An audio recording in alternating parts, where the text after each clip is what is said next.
রামকৃষ্ণ পরমহংসদেব যখন মানুষের সামনে আসতেন বা তার ভক্তদের নিয়ে বসতেন, তখন অনর্গল কথা বলে যেতেন।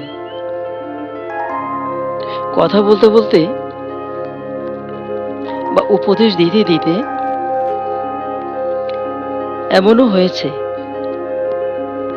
গলা দিয়ে রক্ত পর্যন্ত উঠে এসেছে, তবু থেমে যাননি তিনি। তিনি বলতেন, এই যে নশ্বর দেহ ভগবানের দান, মানুষের উপকারের জন্য যদি তা বিলীন হয়ে যায়, তাহলে আমি নিজেকে ভাগ্যবান মনে করব।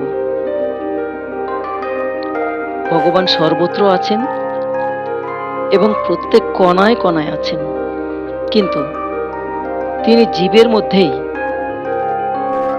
সবচেয়ে বেশি বিদ্যমান। তাই এজন্যই ভগবান রূপী মানুষের সেবা করাই ভগবানের আসল সেবা। সত্যি কথা বলার সময় খুবই নম্র এবং একাগ্র হওয়া উচিত, কারণ সত্যের মাধ্যমে ভগবানকে অনুভব করা যেতে পারে। ভগবানের অনেক নাম এবং তাকে পাওয়ার বিভিন্ন পথও রয়েছে। তুমি তাকে কি নামে ডাকো এবং কিভাবে তার উপাসনা করো,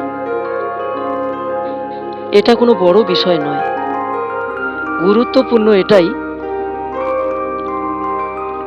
যে তুমি তাকে নিজের ভিতর কতখানি অনুভব করো। রামকৃষ্ণ পরমহংসদেব নিজেই কথাগুলো কিন্তু বলেছেন। পবিত্র গ্রন্থের মধ্যে অনেক ভালো কথাই পড়া যেতে পারে, কিন্তু এমনটা হয় কোনো গ্রন্থই নেই যেটা পড়ে ধর্মকে গড়ে তোলা সম্ভব।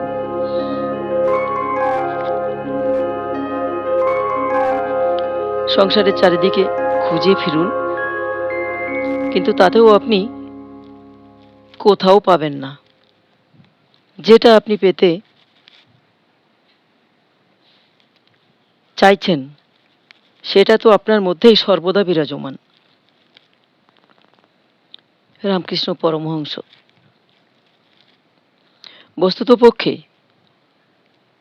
সত্য ও বিশ্বাসের একটি মিশ্রণ হচ্ছে এই দুনিয়া। বিশ্বাস তৈরি করে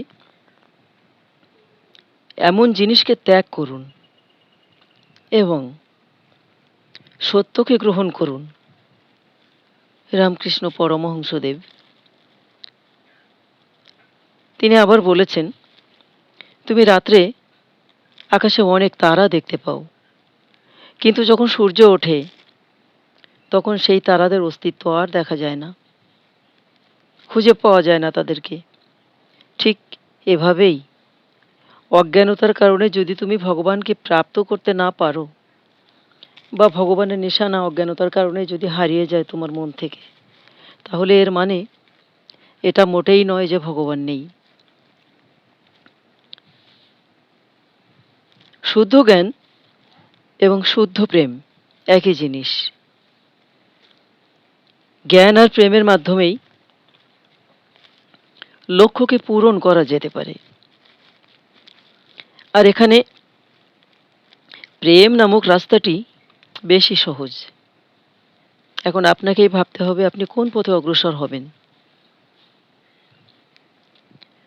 ওইসব মানুষের জন্মই বৃথা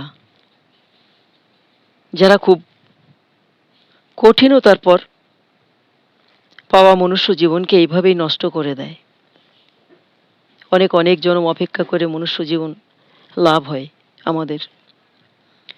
তো এভাবে এই জীবনটাকে যারা নষ্ট করে দেয় ঈশ্বরের উপাসনা না করে, তারাই হতভাগা।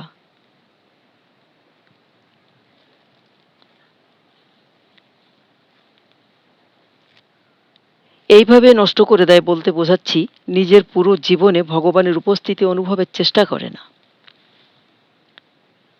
সাংসারিক বিষয়ের উপর জ্ঞান মানুষকে জেদি করে তোলে।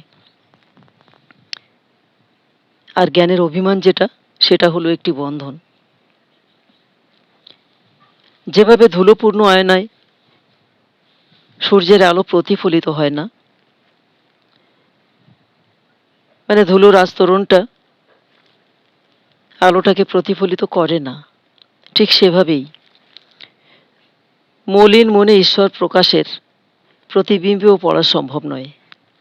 মানে আপনার মনের মধ্যে অনেক পঙ্কিলতা রয়েছে, সেখানে একটি পর্দা বা একটি আস্তরণ সৃষ্টি হয়েছে, সেখানে ঈশ্বরের প্রতিবিম্ব কিভাবে স্থাপিত হবে, কিভাবে সেখান থেকে প্রতিফলিত হবে? পড়বে না ঈশ্বরের দিব্যালোক। যখন হাওয়া চলতে থাকবে তখন পাখা চালানো বন্ধ করে দেওয়া উচিত। এটা একটি স্বতঃসিদ্ধ নিয়ম। কারণ হাওয়া চলতে থাকলে পাখা হাওয়া আর কেউ দরকার আছে এটা মনে করে না। কিন্তু যখন ঈশ্বরের কৃপা দৃষ্টি বজায় থাকবে তখন প্রার্থনা আর তপস্যা কখনোই বন্ধ করা উচিত নয়। যদি এমনটি হয় আপনি কৃপা দৃষ্টি পেলেন, আপনার সব প্রাপ্তি হয়ে গেল, তখন প্রার্থনা উপাসনা কোনোটাই বন্ধ করা উচিত নয়। জল এবং সেটার মধ্যে উৎপন্ন বুদ্বুদ যেমন এক জিনিস, তেমনি জীবাত্মা ও পরমাত্মা একই জিনিস।